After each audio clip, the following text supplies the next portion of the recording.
서울 강남의 어느 병원. 새벽 햇살이 병실 창문 사이로 부드럽게 스며들었다.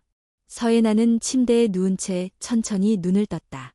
분만실에서 새 쌍둥이를 출산한 지 사흘째.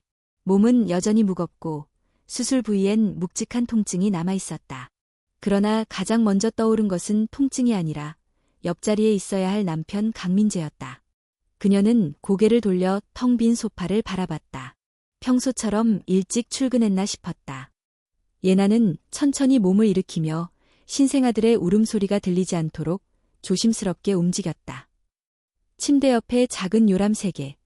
그녀는 고개를 숙여 아기들의 얼굴을 바라보았다. 조그맣고 평화롭게 잠든 얼굴들. 사랑스러운 존재들. 그러나 그 순간 그녀의 미소는 굳어버렸다. 새 아기의 피부는 어두운 갈색이었다. 예나는 눈을 의심했다. 이럴 리가 없어. 그녀는 속삭였다. 그녀와 민재, 둘 다 한국인이다. 가족 중에도 외국인은 없다. 그런데 아이들의 피부는? 혼란스러움이 가슴을 짓눌렀다. 그저 병원 조명 때문이기를, 착시이기를 바랐다. 하지만 새 쌍둥이 모두가 같은 색이라는 것은 우연으로 설명되지 않았다. 그녀는 불안한 마음으로 요람을 덮고 간호사를 찾기 위해 배를 누르려는 순간 병실 문이 벌컥 열렸다. 강민재였다. 그의 얼굴은 화가 가득 찬 표정으로 일그러져 있었다. 뒤에는 병원 출입용 가방이 2개 놓여 있었다. 민재야, 무슨 일이야? 예나는 떨리는 목소리로 말했다. 민재는 그녀를 노려보며 마치 그녀가 모르는 걸 알고 있다는 듯한 눈빛으로 대답했다. 지금까지 날 속였다고 생각했어? 내가 바보야? 무슨 소리야? 그는 침대를 가리켰다. 저기 있는 애들. 내가 누구랑 바람 피웠는지 말 안 해도 알아. 흑인이지. 그래서 저런 피부색이 나온 거겠지. 예나는 얼굴이 새하얘졌다. 말도 안 돼. 나 그런 적 없어. 입 다물어. 내 입에서 거짓말 더 이상 듣고 싶지 않아. 민재는 가방을 들고 뒤돌아섰다. 짐 싸 오늘 안으로 이 병원에서 나가. 그리고 다시는 날, 그리고 내 가족을 찾지 마. 예나는 침대에서 벌떡 일어나려다 몸이 무거워 주저앉았다. 민재야, 제발. 우리 애들이야. 나 정말 아무 잘못 없어. 검사라도 해보자. 이건 뭔가 이유가 있을 거야. 하지만 민재는 그녀의 말을 들으려 하지 않았다. 그는 냉랭한 눈빛을 마지막으로 남기고 병실 문을 닫고 나갔다. 병실 안은 침묵과 함께 무너지는 듯한 공기로 가득 찼다. 예나는 천천히 주저앉았다. 눈물은 아무 말 없이 뺨을 타고 흘러내렸다. 그녀는 사랑했던 남자에게서 단 한 번도 의심받은 적이 없었다. 모든 걸 함께 나누었고 아이를 기다리며 손을 잡고 꿈꾸기도 했다. 그런데 그 모든 것이 한순간에 산산조각 나 버린 것이다. 아기들의 울음소리가 다시 병실 안을 가득 채웠다. 예나는 고개를 들었다. 그래, 엄마가 있어야지. 그녀는 비틀거리며 일어나 아기 하나를 조심스레 안았다. 2번째, 3번째 아기도 품에 안았다. 엄마가 너희를 절대 버리지 않을게. 절대. 그날 밤, 예나는 병원의 퇴원 수속을 조용히 밟았다. 어디로 가야 할지 몰랐다. 부모님은 일찍 돌아가셨고 친구들에게조차 연락할 용기가 없었다. 남은 선택지는 하나뿐이었다. 윤혜숙 여사, 시어머니. 결혼 후 그녀에게 항상 따뜻하게 대해줬던 사람. 어쩌면 단 한 사람, 예나의 말을 믿어줄 수 있는 존재. 밤 11시.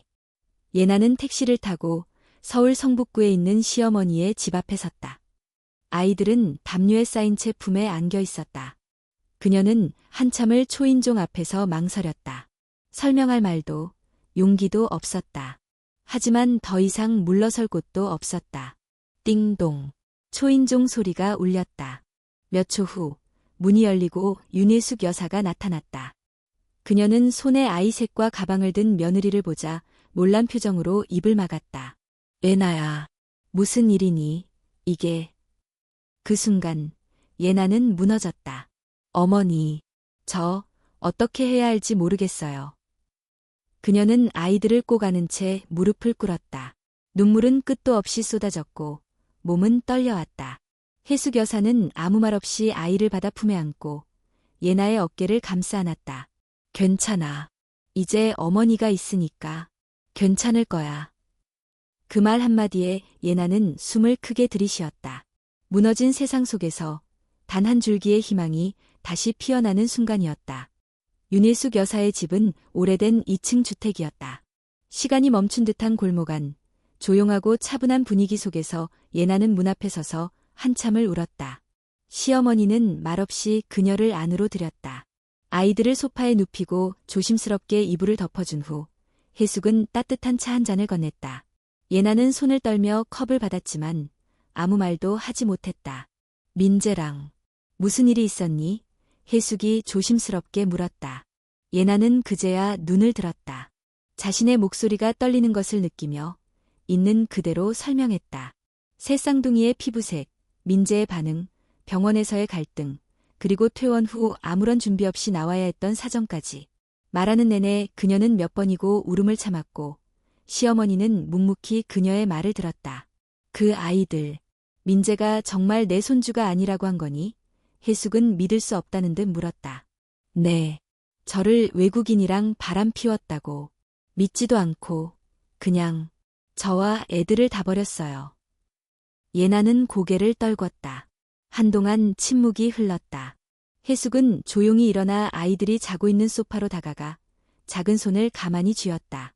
피부색이 어떻든 아이들은 죄가 없어. 그리고 나는 내가 그런 짓을 할 사람이 아니라고 믿고 싶구나. 그 말에 예나는 결국 고개를 들고 다시 눈물을 흘렸다. 그날 밤 혜숙은 예나와 아이들을 작은 방으로 들여보냈다. 낯선 곳, 낯선 침대, 낯선 공기. 하지만 예나는 아이들을 품에 안고 조금은 편안한 숨을 내쉴 수 있었다. 그녀는 생각했다. 이게 끝이 아니야. 이제 시작이야. 며칠 후 예나는 혜숙 여사와 함께 아이들을 데리고 동사무소를 찾았다. 전입신고, 의료보험 등록, 출생신고 등등. 공무원은 서류를 살펴보다가 조심스럽게 물었다. 아이들 아버지 성함은요? 예나는 멈칫했다. 그녀는 한참을 고민한 끝에 조용히 대답했다. 기재하지 않겠습니다. 혜숙 여사가 살짝 놀란 표정을 지었지만 그 선택을 존중했다. 예나는 더 이상 남편의 이름을 아이들의 서류에 올리고 싶지 않았다. 적어도 지금은. 그 후 일상이 시작되었다. 아이들을 돌보며 밥을 짓고 기저귀를 갈고 밤엔 제대로 잠도 못 잤다. 혜숙 여사가 틈틈이 도와줬지만 나이든 그녀도 체력적으로 한계가 있었다. 예나는 결국 돈을 벌기 위해 일을 알아보기 시작했다. 그녀는 주변에 구직 광고를 붙이고 인터넷에도 이력서를 등록했다. 학력은 좋았지만 새 아이의 엄마라는 사실은 고용주들에게 부담스러웠다. 며칠이 지나고 한 작은 김밥 가게에서 연락이 왔다. 오전 시간에만 도와줄 수 있나요? 네, 가능합니다. 그렇게 예나는 이른 새벽부터 김밥 재료를 다듬고 밥을 말고 땀에 젖은 앞치마를 두르기 시작했다. 집에서는 새 아이가 돌아가며 울었고 혜숙 여사는 그 아이들을 안고 젖병을 데우며 하루를 보냈다. 예나는 일 끝나고 집에 돌아오면 곧바로 설거지와 청소를 하고 밤에는 중고 물건을 팔기 위해 포장을 했다. 하루하루가 전쟁이었다. 하지만 그녀는 단 한 번도 포기하고 싶다고 생각하지 않았다. 그녀는 엄마였고 살아남아야 했다. 그러던 어느 날 예나는 우연히 한 블로그 게시글을 보게 되었다. 혼혈 아기들의 피부색에 대한 유전학적 설명. 그녀는 그 글을 읽고 또 읽었다. 한 문장이 눈에 들어왔다. 당신의 유전자가 순수 한국인일지라도 몇 세대 전의 유전자가 돌연변이처럼 드러날 수 있습니다. 예나는 혼잣말을 했다. 혹시 민재가. 하지만 그건 그저 가능성일 뿐이었다. 그녀는 더 이상 추측하거나 과거에 매달리고 싶지 않았다. 현실은 지금 눈앞에 있었다. 그러나 현실은 또다시 그녀를 흔들었다. 일을 마치고 돌아온 어느 날 집 앞에 낯선 우편물이 도착해 있었다. 발신인 없음. 예나는 불안한 마음으로 편지를 열었다. 너의 거짓말은 오래가지 못할 것이다. 다 알고 있다. 너는 벌을 받아야 해. 그녀는 얼어붙었다. 누구지? 민재일까? 아니면 다른 사람. 편지를 들고 거실로 들어갔을 때 혜숙 여사가 표정을 읽었다. 무슨 일이니? 편지가 왔어요. 이상한 편지요. 혜숙은 편지를 읽고 나서 얼굴이 굳어졌다. 경찰에 가자. 예나는 고개를 끄덕였다. 하지만 마음 한구석은 더 깊은 불안을 안고 있었다. 이건 단순한 위협이 아닐 수도 있다. 누군가가 그녀를 지켜보고 있을 수도 있다. 경찰서에서는 발신인을 찾기 어렵다는 말만 돌아왔다.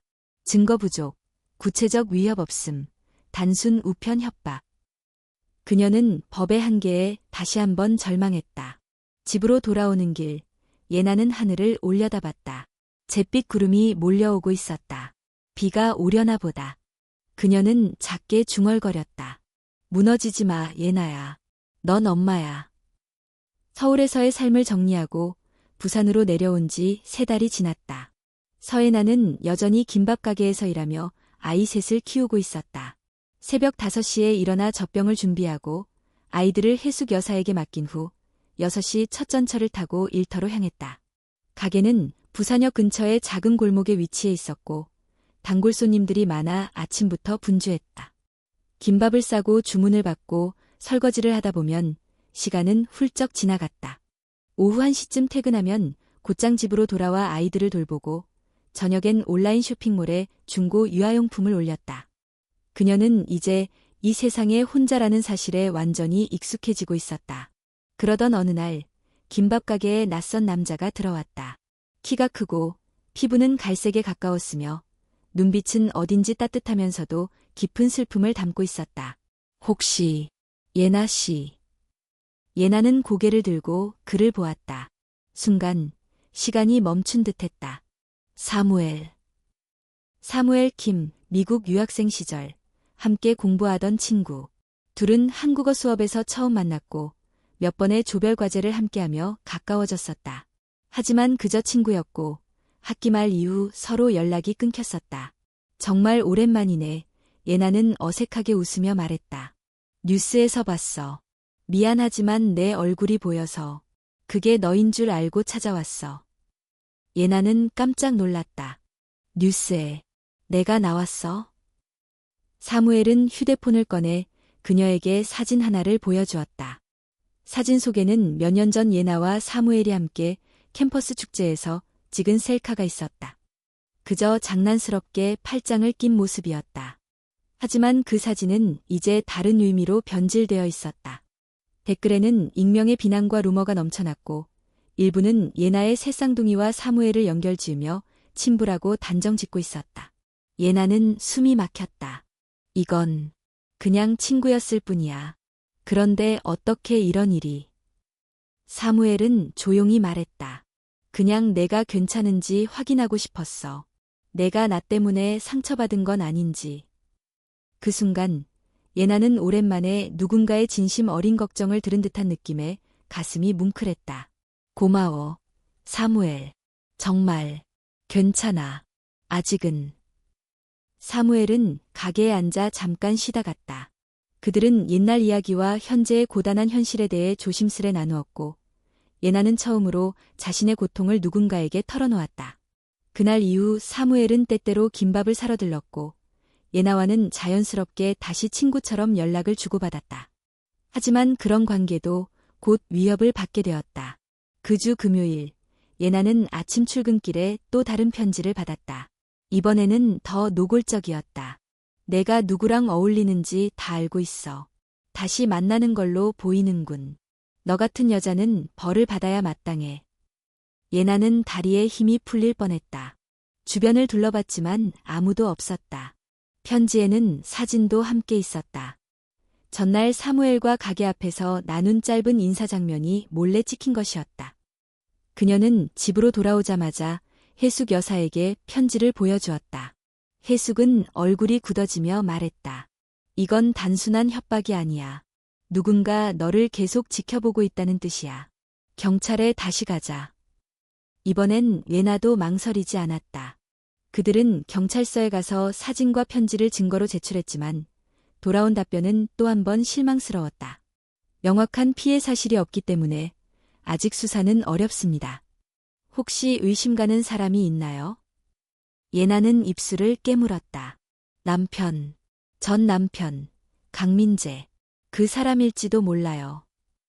경찰은 접수만 해주고 계속 자료가 축적되면 추후 조사 가능하다는 원론적인 답변만 남겼다. 예나는 점점 더 숨이 막혀왔다. 무작위한 위협, 도망칠 수 없는 시선, 사회적 낙인, 그리고 세상 어디에도 그녀를 완전히 지켜줄 수 있는 벽은 존재하지 않았다. 밤이 되면 아이들은 천진하게 잠들지만 예나는 불 꺼진 거실에서 한참을 앉아 창밖을 바라보곤 했다. 불빛 가득한 도시였지만 그 어느 때보다 외롭고 차가운 밤이었다. 혼자가 아니라는 걸 증명하고 싶었는데 이 세상은 왜 자꾸 날 벽으로 밀어넣는 걸까? 그녀는 작은 숨을 토했다. 그리고 결심했다. 자신과 아이들을 위협으로부터 지키기 위해 이대로는 안 된다고. 하루하루가 조심스러웠다. 서예나는 외출할 때마다 뒤를 돌아보았고 문이 조금만 흔들려도 가슴이 철렁 내려앉았다. 아이들은 어느덧 내도를 향해 가고 있었지만 그녀는 아직도 과거의 그림자 속에서 살고 있었다. 그리고 어느 날 그 그림자가 실제로 눈앞에 나타났다. 김밥 가게에서 일을 마치고 돌아오는 길, 예나는 집 앞 우체통에 꽂힌 두툼한 서류 봉투 하나를 발견했다. 보낸 사람은 없었다. 봉투 안에는 편지와 함께 인쇄된 기사, 온라인 댓글 캡처, 포털 사이트의 뉴스링크 스크린샷이 들어있었다. 기사의 제목은 이랬다. 혼혈 삼둥이 엄마, 불륜 의혹 속에서 새로운 남성과 동거 중. 사진에는 예나와 사무엘이 함께 가게 앞에 있는 장면이 실려 있었다. 악의적인 각도와 자극적인 문구들이 조작된 듯 보였지만 이미 기사에는 수백 개의 댓글이 달려 있었다. 이런 여자가 엄마다. 애들이 불쌍하다. 남편이 불쌍하다. 혼혈이면 혼혈이지 왜 숨겨. 보상금 받으려는 술수하냐? 예나는 손이 떨려 봉투를 떨어뜨릴 뻔했다. 그 순간 문이 열리고 윤일숙 여사가 나타났다. 예나야, 왜 그래? 예나는 말없이 기사를 건넸다.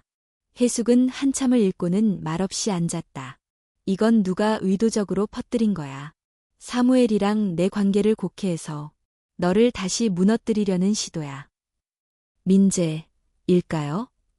그럴 수도 있고 아니면 그와 가까운 누군가일 수도 있지. 그날 밤 예나는 오랜만에 혜숙의 집에 돌아온 민재의 이름을 검색해 보았다. 몇 년 전까지는 중경건설사의 전략기획실에서 일했었고 SNS에서도 활발했지만 지금은 모든 정보가 삭제된 상태였다. 무언가 숨고 있다는 느낌이 들었다. 그때 휴대폰이 울렸다. 수신자 표시 없음. 예나는 심호흡을 하고 전화를 받았다. 예나야. 그 목소리. 잊을 수 없는 하지만 듣고 싶지 않았던 목소리. 민재야? 나야. 나 좀 만나줄 수 있을까? 예나는 말이 막혔다.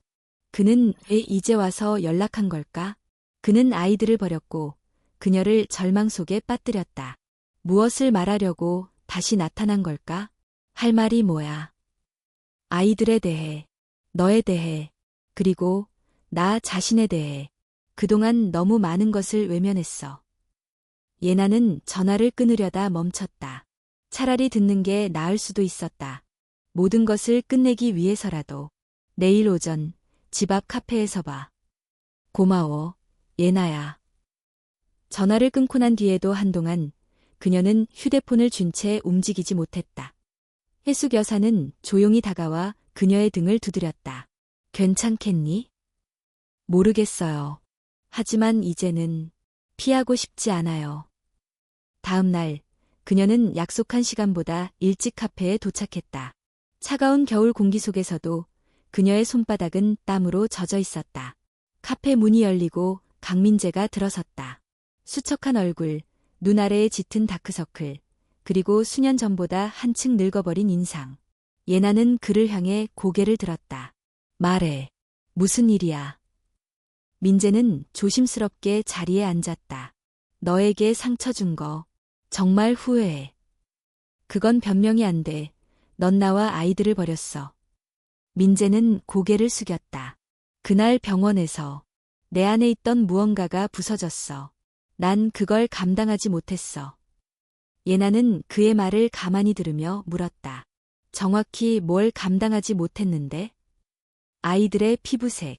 널 믿고 싶었지만 내 안의 두려움이 나를 삼켰어. 그런데 그는 잠시 말을 멈췄다. 최근에야 어머니가 모든 걸 말해줬어. 예나는 눈을 찌푸렸다. 무슨 말이야? 나는 혼혈이야. 예나. 나도 몰랐어. 어머니는 젊은 시절 미국 흑인 군인과 잠시 관계가 있었고 나는 그 아이였어. 그걸 평생 숨기고 살았고 나도 그렇게 믿었어. 예나는 할 말을 잃었다. 민재는 계속해서 말했다. 아이들의 피부는 내 유전자 때문이었어. 널 의심할 이유가 없었는데 난 너무 바보였어. 침묵. 카페 안은 조용했고 예나의 머릿속은 복잡하게 뒤엉켰다. 진실. 그토록 원했던 진실이 드디어 드러났지만 기쁨도 해방감도 없었다. 오히려 가슴 한복판을 짓누르는 고통만이 남았다. 이제 와서 무슨 말을 해도 바뀌는 건 없어. 그녀는 차가운 목소리로 말했다. 하지만 아이들은 아버지를 알아야 해. 그것만은 내가 결정할 수 없는 일이니까. 민재는 눈가가 붉어지며 고개를 끄덕였다. 고마워. 그 기회만으로도. 예나는 조용히 자리에서 일어섰다. 다시는 거짓말하지 마. 그리고 그 애들을 아프게 하지 마. 그녀는 문을 열고 나왔다. 차가운 바람이 얼굴을 스쳤지만 이번엔 흔들리지 않았다. 진실은 드러났고 그에 따른 상처도 떠안아야 했다. 하지만 이제 그녀는 다시 앞으로 나아갈 준비가 되어 있었다. 카페에서의 만남 이후 며칠 동안 서예나는 거의 잠을 이루지 못했다. 강민재의 고백은 충격 그 자체였다. 그의 유전자에 혼혈 혈통이 있다는 사실, 그리고 그것이 아이들에게 유전되었을 가능성. 모든 퍼즐이 맞춰지는 순간이었지만 상처는 여전히 그녀의 가슴 깊은 곳에서 생채기를 내고 있었다.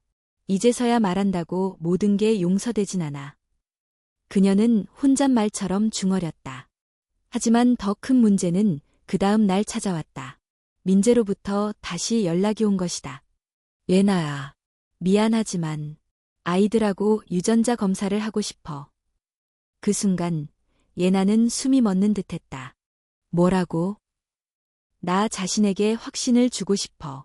내 말을 믿지만 그래도 한 번만, 마지막으로. 예나는 전화를 끊었다. 손끝이 떨리고 심장은 마구 뛰었다. 이건 단순한 확인이 아니었다. 이건 그녀를 또다시 의심하겠다는 말이었다. 그날 밤 예나는 거실에 앉아 조용히 눈을 감았다. 윤혜숙 여사는 아이들을 재운 후 그녀 곁에 앉았다. 민재가 검사하자고 했어요. 예나는 차분히 말했다. 혜숙은 한숨을 쉬었다. 아직도 못 믿겠다는 거네. 내가 그렇게 말했는데도. 예전 같았으면 거절했을 거예요. 그런데 지금은 달라요. 예나는 눈을 떴다. 이번엔 도망치지 않을 거예요. 저 자신을 위해서라도, 이 아이들을 위해서라도. 며칠 후 그녀는 새 아이와 함께 병원을 찾았다. 민재 역시 조용히 병원으로 도착했다. 두 사람은 인사를 나누지도 않고 병원 안에서 서로 다른 자리에 앉아 검사 절차를 지켜봤다. 아이들은 아직 어렸지만 간호사의 설명에 따라 조용히 입안 면봉을 물었다. 민재 역시 검사를 마친 후 아무 말 없이 퇴장했다. 예나는 긴 숨을 내쉬었다. 이제 기다릴 일만 남았네. 검사 결과가 나오는 데는 일주일이 걸렸다. 그 사이에도 그녀의 일상은 변함없이 계속되었다. 김밥 가게, 중고 판매, 아이들의 재롱과 울음, 그리고 사무엘과의 짧은 문자 몇 줄. 하지만 마음 한편에는 계속해서 불안감이 일렁였다. 혹시 정말 아닐 수도 있을까? 스스로를 믿고 있었지만 그녀도 인간이었다. 그 깊은 곳에서 자라나는 의심은 그날 이후 한 번도 사라진 적이 없었다.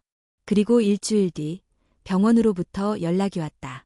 서류를 받으러 오라는 말과 함께 그녀는 해숙 여사와 함께 병원에 도착했다. 민재도 함께 와 있었다. 병원 관계자는 조용히 봉투를 건넸다. 예나는 봉투를 열기 전 민재를 바라보았다. 당신이 열어요. 그는 고개를 끄덕이며 봉투를 받았다. 몇 초간 침묵이 흘렀다. 민재의 손이 서류를 넘기는 소리만 들렸다. 그의 눈이 문장을 따라 움직였고 곧이어 얼굴이 굳어졌다. 맞아. 아이들은 내 아이야. 그의 목소리는 낮고 무거웠다. 예나는 아무 말도 하지 않았다. 분노도, 안도도, 기쁨도 없었다. 그저 깊은 피로감만이 온몸을 감쌌다. 이제 확신이 생겼어. 민재가 조심스럽게 말했다. 그동안 널 의심해서 정말 미안해. 예나는 천천히 고개를 들었다. 그걸 증명하기 위해 내 아이들에게 또 상처를 줬다는 걸 당신은 알고 있어요. 민재는 고개를 떨구었다. 나는 내 안에 있는 불안을 이기지 못했어. 그 순간 해숙 여사가 조용히 말했다. 민재야. 예나는 그동안 내가 남긴 그림자 속에서 살아왔어. 내가 사라진 그날부터 이 아이들을 안고 하루하루를 버텨왔지. 그걸 조금이라도 상상해 본 적 있어? 민재는 대답하지 못했다. 병원을 나서는 길, 예나는 하늘을 올려다보았다. 먹구름이 드리운 하늘 아래 한 줄기 햇살이 스며들고 있었다. 그래도 다행이에요. 그녀는 혼잣말처럼 말했다. 아이들은 진실을 모른 채 상처받지 않아서. 그날 밤 예나는 아이들 곁에서 오래도록 그들의 얼굴을 바라보았다. 잠든 아이들의 숨결이 고르게 들려왔고 작은 손이 그녀의 손을 살짝 붙잡았다. 내가 누구의 아이든 그건 중요하지 않아. 엄마는 내 편이야. 언제나. 그녀는 조용히 속삭였다. 그리고 처음으로 마음 깊은 곳에서 긴장이 풀리는 듯한 안정을 느꼈다. 민재의 사과는 아직 그녀에게 도달하지 않았다. 상처는 깊었고 용서는 먼 이야기였다. 하지만 적어도 진실은 더 이상 감춰지지 않았다. 유전자 검사 이후 시간이 조금씩 흘렀다. 서예나는 여전히 김밥 가게에서 일했고 아이들은 평소처럼 해숙 여사의 품에서 놀았다. 강민재는 가끔 연락을 해왔지만 예나는 필요할 때만 답했다. 그녀는 더 이상 그의 말에 흔들리지 않았고 아이들의 일상과 미래에 집중하고자 했다. 그러던 어느 날 예나는 부엌에서 설거지를 하다 해숙 여사의 시선을 느꼈다. 그녀는 식탁에 앉아 조용히 예나를 바라보고 있었다. 예나야, 오늘 저녁에 시간 좀 내줄 수 있겠니? 예나는 고개를 끄덕였다. 무슨 일이세요, 어머니? 오래전부터 말해야 했는데 이제는 더 이상 숨기고 싶지 않아. 저녁 시간이 되어 아이들이 잠든 후 해숙 여사는 거실에 조명을 줄이고 조용히 입을 열었다. 내가 알다시피 민재는 내 외아들이야. 내가 33이 되던 해 난 혼자가 되었지. 그전까지 난 꽤나 보수적인 가정에서 자랐고 항상 체면과 규율을 중시하며 살아왔어. 그녀는 손에 든 찻잔을 조심스레 내려놓았다. 그때 미군 부대 근처 병원에서 간호보조로 일하게 되었고 거기서 한 남자를 만났어. 조셉이라는 이름의 흑인 군인이었지. 그 사람은 나에게 처음으로 존중이라는 걸 보여줬어. 예나는 조용히 귀를 기울였다. 해숙 여사의 목소리는 흔들렸지만 단호했다. 우린 잠시 사랑했고 나는 임신했어. 하지만 그 사람은 전쟁 배치로 급하게 떠났고 나는 아무런 연락처도 받을 수 없었어. 내가 아이를 낳았을 땐 부모님께는 해외 입양이라고 거짓말을 했지. 하지만 민재는 내가 직접 키웠어. 다만 그의 출생에 대해선 누구에게도 말하지 않았어. 심지어 그 아이에게도. 민재 씨는 전혀 몰랐던 거예요? 그래. 난 내내 숨기고 살았어. 어릴 땐 민재도 약간 어두운 피부색을 가졌지만 나이가 들면서 그게 옅어졌고 사람들도 신경 쓰지 않았어. 난 그 사실이 드러나면 우리 둘 모두가 평생 낙인 찍힐까 두려웠어. 특히 그 아이가 학교에서, 직장에서 차별받을까 봐. 그녀는 눈을 감았다. 하지만 이제 생각해보면 그 침묵이 우리 모두를 상처 입혔던 것 같구나. 예나는 아무 말도 하지 못했다. 민재의 반응, 그의 혼란, 의심, 도망 올 오브 이트. 그 모든 게 그가 평생 모르고 자란 진실과 무관하지 않았다. 내가 처음 내 이야기를 들었을 때 솔직히 나도 충격이었어. 내 아들이 그런 말을 했다는 게, 너를 의심하고 아이들을 버렸다는 게. 하지만 지금 생각하면 그 애도 결국 나와 같은 벽에 갇혀 있었던 거야. 피해자인 동시에 내 침묵이 만들어낸 가해자였던 거지. 예나는 조용히 묻었다. 왜 지금 말하세요? 해숙은 깊은 숨을 내쉬었다. 내가 나에게 믿음을 줬기 때문이야. 내가 평생 입 다물었던 걸 이제라도 말할 수 있게 만들어준 건 바로 너였어. 그리고 난 그 진실이 이제는 드러나야 한다고 생각해. 그녀는 무언가를 가방에서 꺼냈다. 오래된 봉투 하나였다.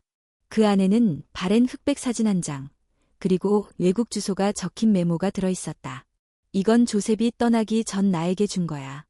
그때는 아무 소용이 없다고 생각해서 그냥 숨겨뒀는데 지금은 아닐지도 몰라. 예나는 사진을 조심스럽게 들여다봤다. 미소를 짓고 있는 젊은 남자, 그리고 그 옆에 수줍게 선 젊은 해숙 여사. 그녀는 처음으로 해숙의 과거에 진심으로 다가간 느낌을 받았다. 민재 씨에게도 이걸 보여주실 건가요? 그래야겠지. 이젠 그 애도 알아야 해. 그리고 받아들여야 해. 그 순간 예나는 마음 한구석에서 무언가가 움직이는 걸 느꼈다. 분노, 상처, 억울함 속에 가려졌던 한 인간으로서 서로를 이해하려는 작고 조용한 움직임. 그날 밤 예나는 아이들 옆에 앉아 오래도록 깨어 있었다. 창밖에는 가로등 불빛이 잔잔히 흔들리고 있었고 그녀는 해숙 여사의 말을 곱씹었다. 침묵은 때로는 무기보다 날카롭다.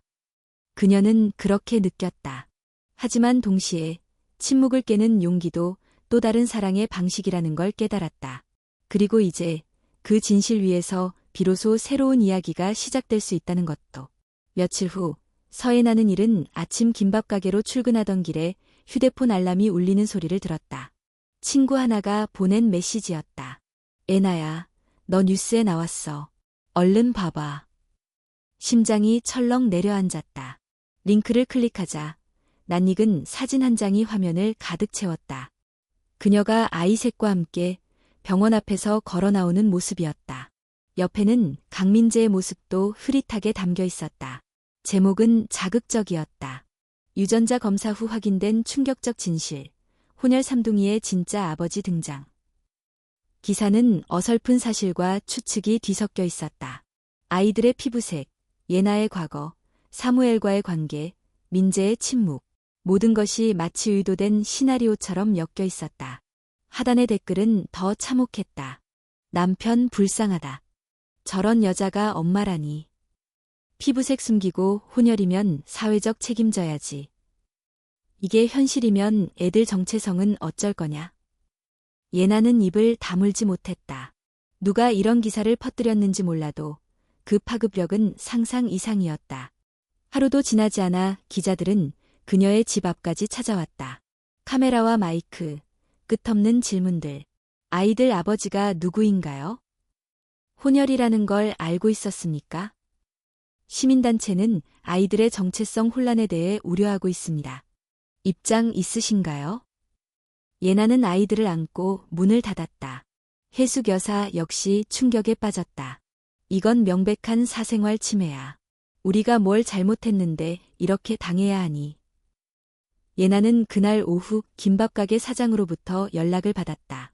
예나 씨, 미안하지만 당분간 나오지 않는 게 좋겠어. 손님들 반응이 안 좋아서. 그녀는 조용히 고개를 끄덕였다. 이해할 수밖에 없었다. 사람들은 진실보다는 자극에 반응했다.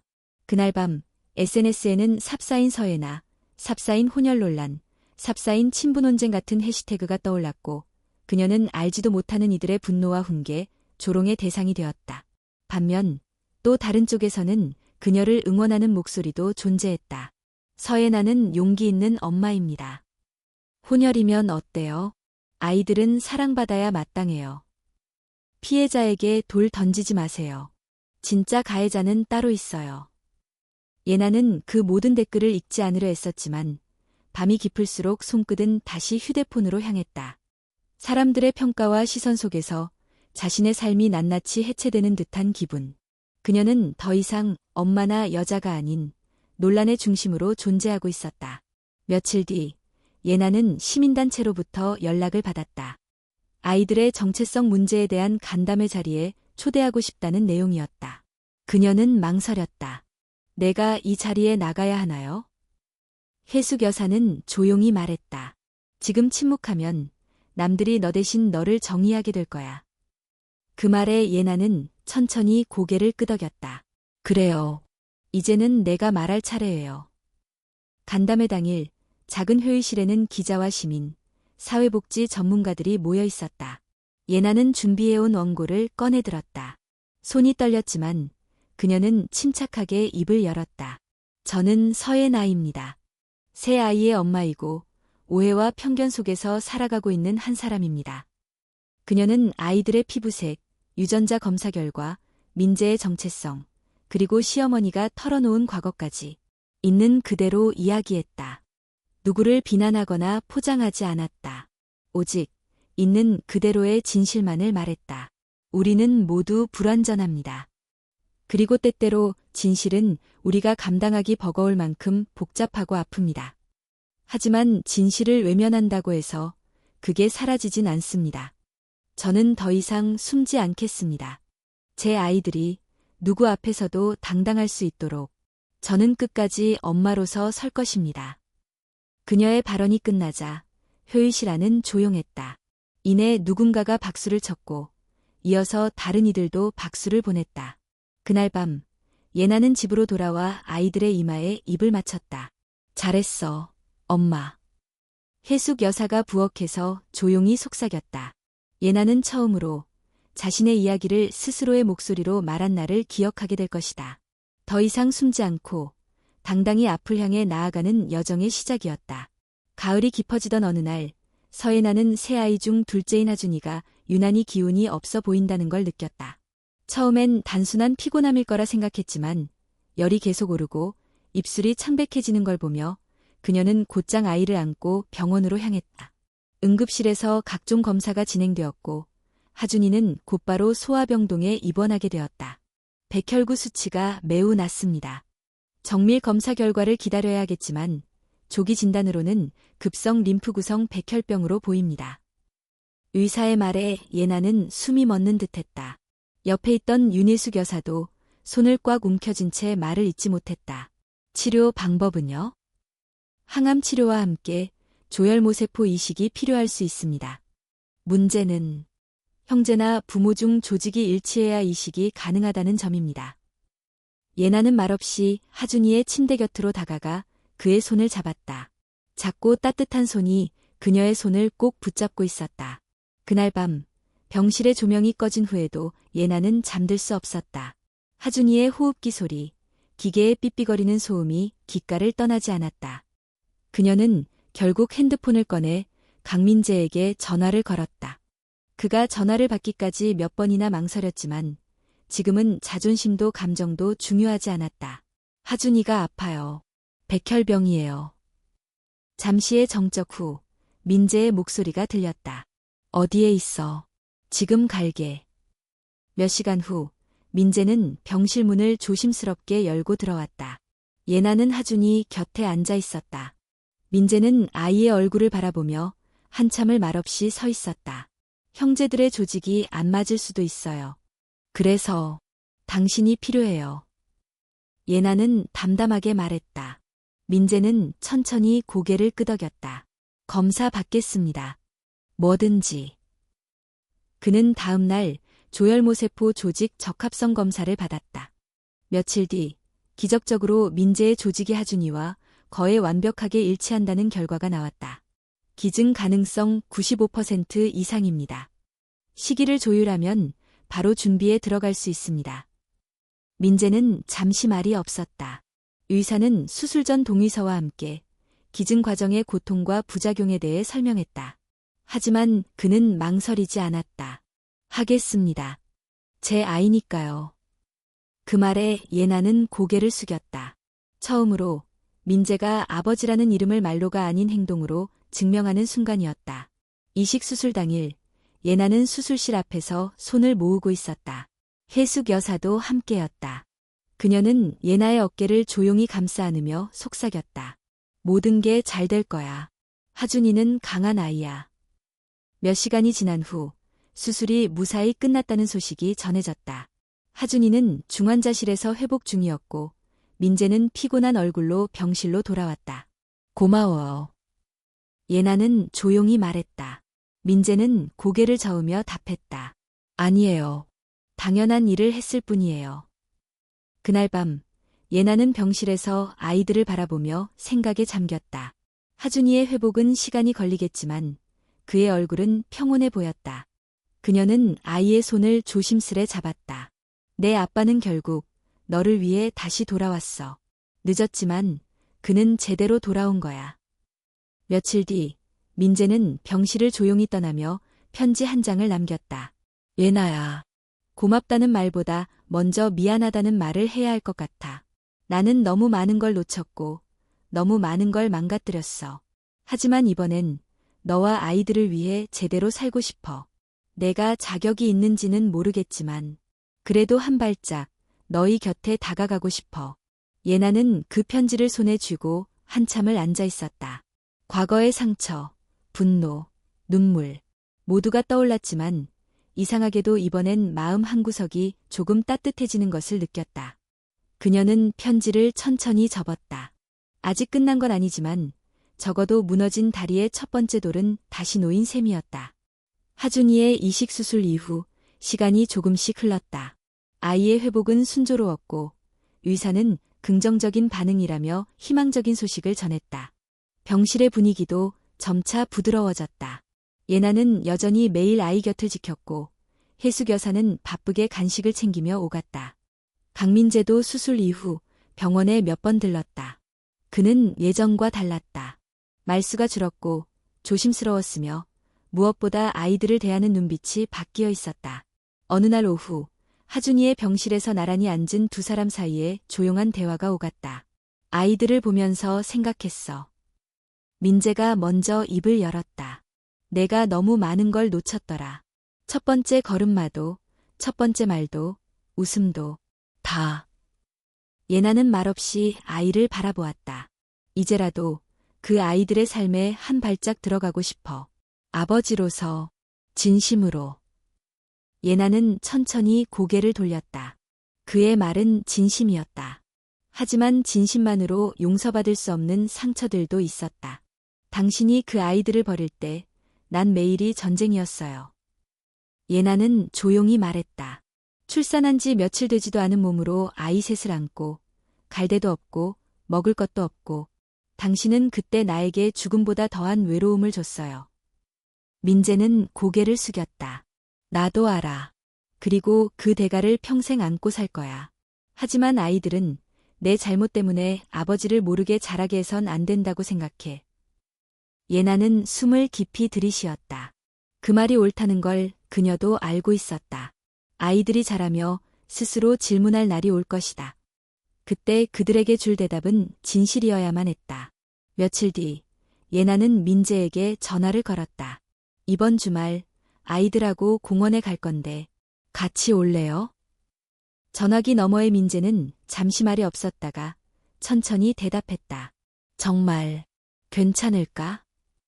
아이들이 좋아할 것 같아서요. 하지만 기억해요.